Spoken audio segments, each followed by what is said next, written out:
भारत गणराज्य का केंद्रीय बजट वित्त मंत्री निर्मला सीतारमण के द्वारा प्रस्तुत किया गया, जिसे बड़ी स्क्रीन पर देखने के लिए कोऑपरेटिव स्टेट दादानगर के सभागार में उद्यमी सदस्य एवं सहयोगी एसोसिएशन के पदाधिकारीगण व सदस्य उपस्थित रहे। सर्वप्रथम सभी आगंतुकों का मिष्ठान खिलाकर स्वागत किया गया। इसके साथ ही चेयरमैन विजय कपूर ने उद्यमियों और व्यापारियों के हित में कोऑपरेटिव स्टेट के साथ कंधे से कंधा मिलाकर खड़े रहने वाले एसोसिएशन के पदाधिकारियों का अंगवस्त्र पहनाकर स्वागत सम्मान किया और उनका आभार व्यक्त किया। सहयोगी संगठनों में प्रमुख रूप से उत्तर प्रदेश प्लास्टिक मैन्यू association, Uttar Pradesh cycle merchant association, Kanpur lead and battery उद्योग एसोसिएशन, कानपुर होटल रेस्टोरेंट व बैंकेट हॉल एसोसिएशन, दादानगर उद्योग व्यापार association, Ganges club, Kanpur tent व्यापारी association, federation of hosiery manufacturing association of India, Sares Bagh उद्योग व्यापार मंडल, दबोली वेस्ट नरैया खेड़ा व्यापार मंडल, कानपुर महानगर कन्फेक्शनरी एसोसिएशन, उत्तर प्रदेश युवा व्यापार मंडल, दबोली गुजैनी व्यापार मंडल, भगत सिंह मार्ग मार्केट एसोसिएशन, गोविंद नगर व्यापारी एसोसिएशन, संयुक्त व्यापार एसोसिएशन, कल्याणपुर युवा उद्योग व्यापार मंडल, कानपुर व्यापारी संगठन गुमटी number 5, youth works organisation, Kanpur footwear association, Kanpur आदि के पदाधिकारियों को सम्मानित किया गया। चेयरमैन विजय कपूर के साथ उद्यमियों और व्यापारी संगठनों के सदस्यों ने बजट संभाषण को सुना और उन पर चर्चा करते हुए अपने अपने विचार व्यक्त किए। उद्यमियों ने बताया कि बजट हर लिहाज से अच्छा है और इसमें सभी वर्गों का ध्यान रखा गया है। आयकर में दी गई छूट और किसानों के क्रेडिट कार्ड की सीमा बढ़ाना सराहनीय है और सभी उद्योग और व्यापार के लिए कुछ न कुछ प्रावधान रखा गया है, जो कि इस बजट को खास बनाता है। 12वीं तक के बच्चों के लिए साइकिल कंपलसरी कर देनी चाहिए।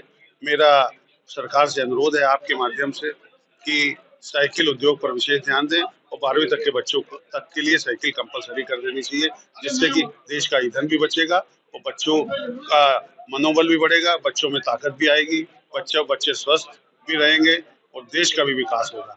धन्यवाद। बहुत ही अच्छा बजट था।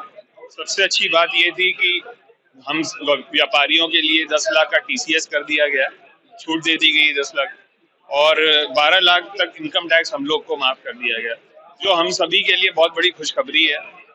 भारत में कई लोग 10 लाख, 5 लाख, 6 लाख की इनकम पे हैं। उन लोग के लिए सबसे बहुत खुशखबरी है कि उनको कोई टैक्स नहीं पड़ेगा और सरकार ने पूरा साथ दिया है। जी, उसके लिए भी सरकार को बहुत बहुत बधाई। सरकार ने किसानों का भी बहुत उन्होंने सोचा, कहीं उसमें फर्टिलाइजर में भी उन्होंने छूट दी है, तो मैं सरकार को बहुत बहुत बधाई देता हूँ। मोदी जी के नेतृत्व में इस समय बहुत ही अच्छा बजट, मेरे को लगता है पिछले 5 साल का सबसे अच्छा बजट आज उन्होंने पेश किया। आज बजट में पहली बार ऐसी संभावना दिखी जिससे दिल में एक सुकून मिला। व्यापारी समाज हो, देश की समस्त जनता को जो 12 लाख रुपए का टैरिफ दिया गया, जिस पर कोई भी टैक्स नहीं लगाया जा रहा, बहुत ही सराहनीय प्रयास है। कुछ मेडिकल दवाइयां, जीवन रक्षक दवाएं हैं जो कैंसर से संबंधित, आज हमारे देश में कैंसर बहुत तेजी से फैल रहा है, उनकी दवाओं पर छूट दी गई है। ये भी बहुत अत्यंत महत्वपूर्ण कदम उठाया गया माननीय प्रधानमंत्री जी द्वारा। और दूसरा, मेडिकल इक्विपमेंट सस्ते होंगे। थोड़ा सा ध्यान एजुकेशन और हेल्थ इंश्योरेंस पर भी देना चाहिए। ये हमारे देश में बहुत महंगे हैं, इलाज बहुत महंगा है, इंश्योरेंस बहुत महंगा है। इस पर भी प्रधानमंत्री को ध्यान रखते हुए बजट में रियायत देनी चाहिए।